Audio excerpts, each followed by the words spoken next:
Clémence Narodjin qui vous voilà aujourd'hui pour cette toute nouvelle vidéo. J'espère que vous allez bien. Oui, pas de couleur pour cette vidéo, noir et blanc, dark, halloweenesque. Oui, c'est normal. On va parler aujourd'hui de l'épisode spécial nommé Werewolf by Night, sorti aujourd'hui sur Disney+. Je l'ai même pas dit, ça vient de Marvel Studios. Oui, parlons Marvel, encore. Je vous ai fait une vidéo réaction au trailer il y a 3 semaines de cela, oui, quand ça a été annoncé lors de la D23 officiellement, parce que le projet date quand même d'il y a quelques mois, quelques semaines, au niveau des rumeurs, au niveau des sources, mais on s'est dit, quand est-ce qu'ils vont l'annoncer officiellement? Il a été annoncé à la D23 un mois avant, même 3 semaines avant la diffusion, pour vous dire à quel point ils l'ont annoncé très tard.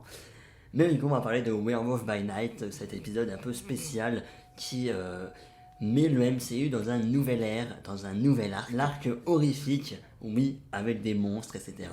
Assez glauque, assez chelou. On en parle, c'est parti.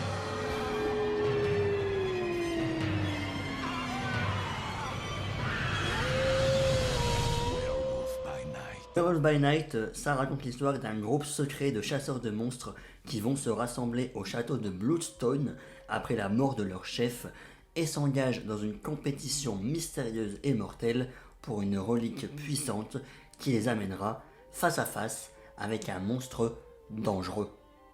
Oui, le résumé de cet épisode un peu particulier. J'ai pas trop envie de spoiler, mais l'histoire est un peu plus complexe que ça. On n'en parlera pas dans cette partie non spoiler, mais en tous les cas, est-ce que j'ai aimé ou non Werewolf by Night? Honnêtement, oui, c'est un très bon programme. Un très bon programme qui dure 52 minutes. On n'est pas dans un épisode de série, ça dépend des séries, mais qui dure approximativement 30, 35, voire 40 minutes, voire 25 pour She-Hulk. En parlant de She-Hulk, vite fait, parce que voilà, on est dans le Marvel, le dernier épisode de She-Hulk, l'épisode 8, était très bien, on en parle vendredi prochain d'ailleurs. L'épisode 7, 8, 9, on en parlera la semaine prochaine, avec, oui, Daredevil, qui est enfin présent. Ça, c'est juste incroyable. On aime Daredevil, c'est sûr. Bref, fermons la parenthèse. Donc là, oui, donc ce n'est ni un court-métrage, enfin, ce n'est ni un épisode de série, parce que ça dure un tout petit peu plus longtemps, mais c'est pas non plus évidemment un film. Ça ne dure pas 1 heure, ça ne dure pas 2 heures et demie, voire 3 heures pour certains films Marvel. Là, on est vraiment dans un entre-deux de 52 minutes. Et encore, il y a 6 minutes de générique de fin. Et évidemment, l'intro Marvel, on en parle juste après. Donc en résumé, on a approximativement 45 minutes de programme pour Werewolf by Night. Tout d'abord, oui, donc forcément, vous le voyez, en même temps là, c'est ambiance très noir et blanc. Le film, du coup, se passe en noir et blanc du début à la fin. Et franchement, j'avoue, c'était très cool, cette ambiance assez mystérieuse. On a un peu ce côté rétro années 30, années 20, années 30, dans les codes, dans les codes du cinéma précisément. Le fait d'avoir noir et blanc, donc l'image assez vintage, assez grésillée entre guillemets, au niveau de la police d'écriture également. Bref, le code années 30, années 20, et pourtant l'histoire se situe pour le coup à notre époque, entre guillemets, puisque au tout début, par exemple, on a des petites évocations aux Avengers, par exemple. Donc forcément, oui, il y a les Avengers. Donc ça se passe approximativement quand même dans les années de nos jours, quoi. 2015, 2014, un peu même plus tard. Mais voilà, ça se passe de nos jours. Pour parler de termes de cinéma, on peut dire que oui, cette couleur noir et blanc ne fait pas partie de la diégèse du film. En gros, la diégèse, si vous ne savez pas ce que c'est par exemple une musique dans le film. Si les personnages l'entendent également, en plus du spectateur, ça fait partie de la diégèse. Si c'est une musique qui est rajoutée en plus dans le montage, enfin après au niveau du montage, etc. En gros, c'est une musique que les personnages n'entendent pas, mais que nous, on entend.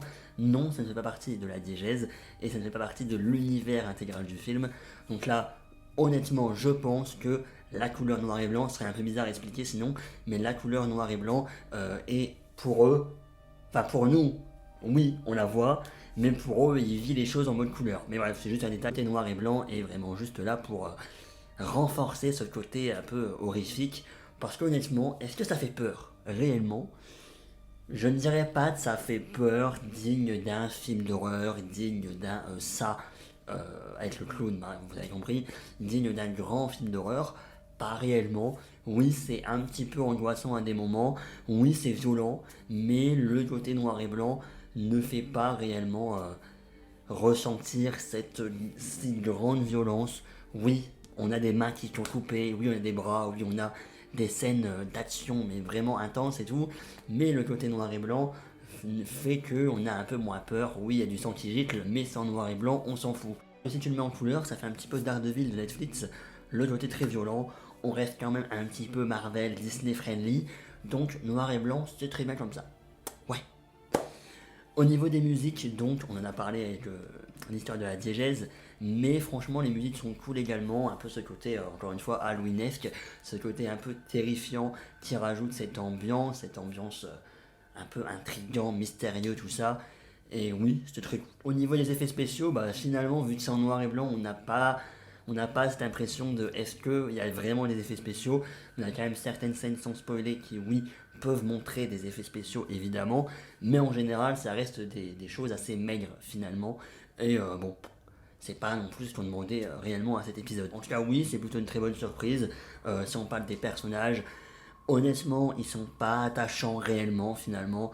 Oui, peut-être que notre chère Elsa ou notre cher Jack, du coup le personnage principal, oui, peut-être que ces deux protagonistes peuvent être attachants, mais finalement, bon, on n'est pas non plus dans quelque chose d'incroyable. Les autres personnages sont finalement vite oubliables, et voilà, on passe vite à une seconde partie de l'histoire en fin de, je vais dire d'épisode ou de film, en fin de film plutôt, mais voilà. D'ailleurs on parle de film, mais du coup ce qui est bien c'est que non, il ne faut pas avoir d'autres projets du MCU pour voir ce film. Oui, le film est canon au MCU, et oui, si c'est Marvel Studios, si c'est co-dirigé par le fameux Kevin Feige, c'est canon au MCU, et forcément je pense que ça aura un impact plus tard. Est-ce que ça veut dire qu'on reverra des personnages de ce film dans un avenir, oui, proche ou non proche, dans un projet filmique du MCU, dans une série ou quelque chose comme ça?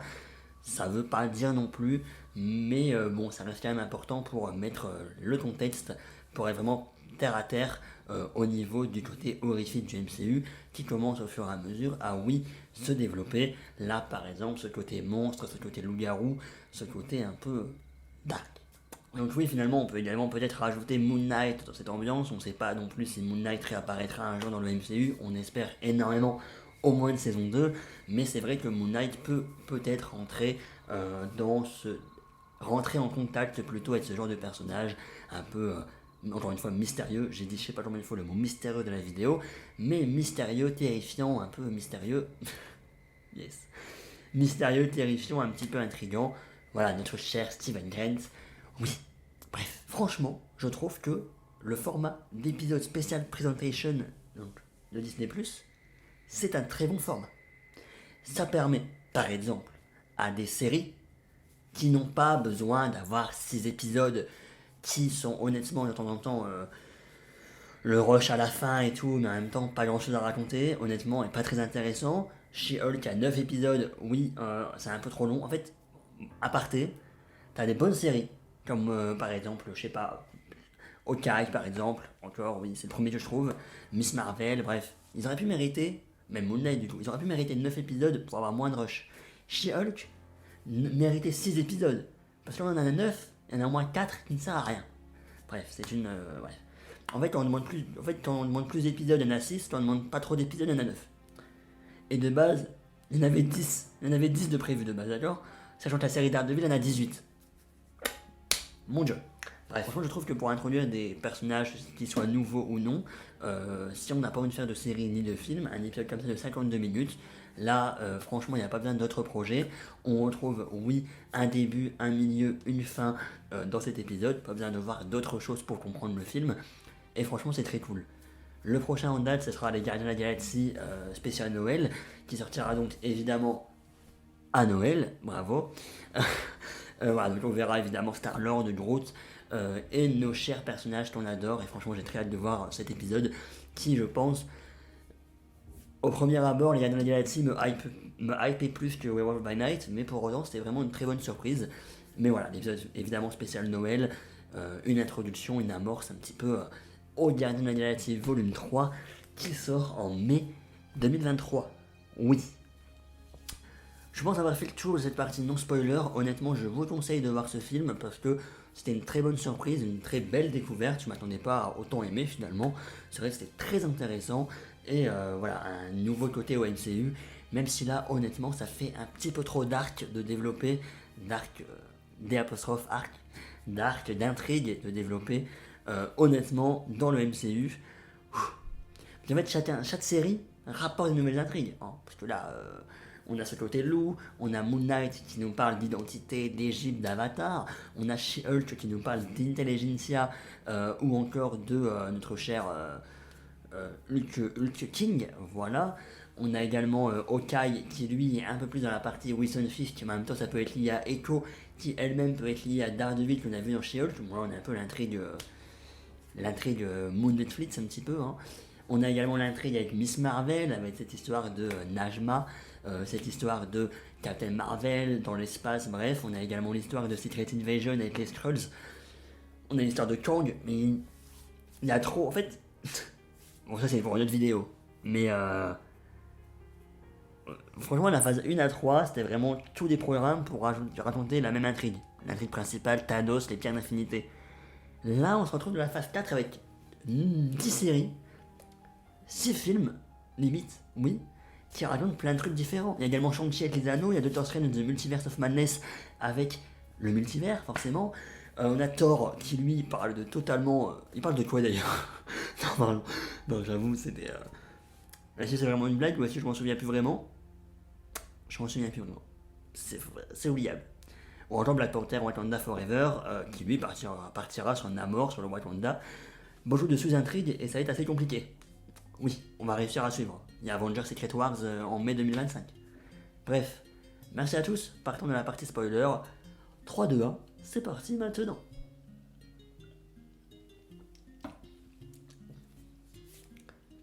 Partons donc dans la partie spoiler. Bon, honnêtement, pas grand chose à dire non plus.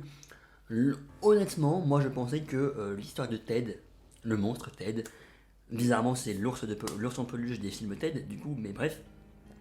Moi je pensais que ça aurait été vraiment le méchant. Et bon, soit c'est un peu le cas, mais pas vraiment non plus, parce qu'en fait, il est ami avec le personnage principal. Mais bref, du coup, moi je pensais que c'était vraiment le méchant. Que quand on dit le grand monstre et tout, quand on teasait et tout, dans les trailers et tout, je pensais que c'était vraiment lui qui allait foutre le bordel. Finalement, pas vraiment. On a plus, c'était Hunger Games dans un labyrinthe où en gros ils doivent tuer Ted pour être le nouveau chef, pour avoir cette émeraude, pour être le nouveau chef de je sais pas trop quoi. Un peu trop compliqué pour moi, mais bref. Du coup, voilà, bon.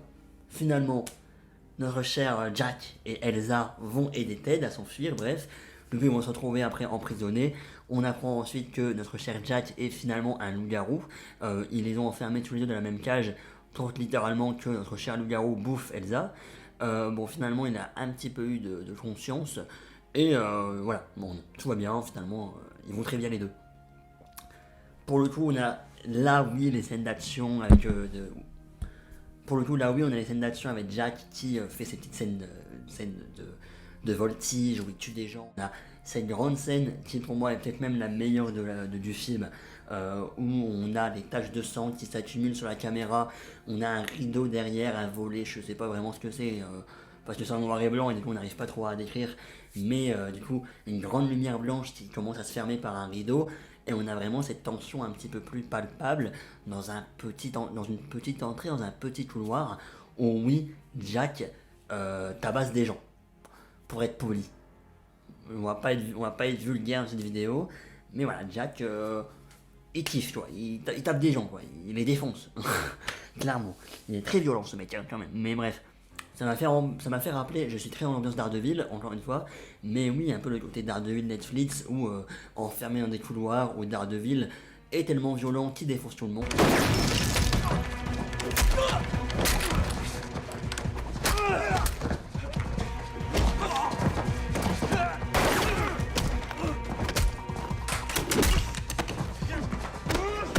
Enfin, à la fin de la partie spoiler, ce serait juste dire que on a, oui, j'ai un peu dit qu'il y avait du noir et blanc du début à la fin. J'ai un peu menti, mais il fallait pas spoiler.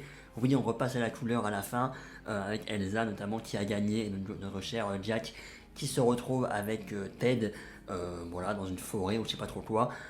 Honnêtement, ça fait plaisir de voir de la couleur. Moi, honnêtement, ça m'a fait rappeler WandaVision également. Ça m'a fait rappeler un petit peu WandaVision quand même, parce que bon, ce côté noir et blanc fait rappeler les 2 premiers épisodes de WandaVision.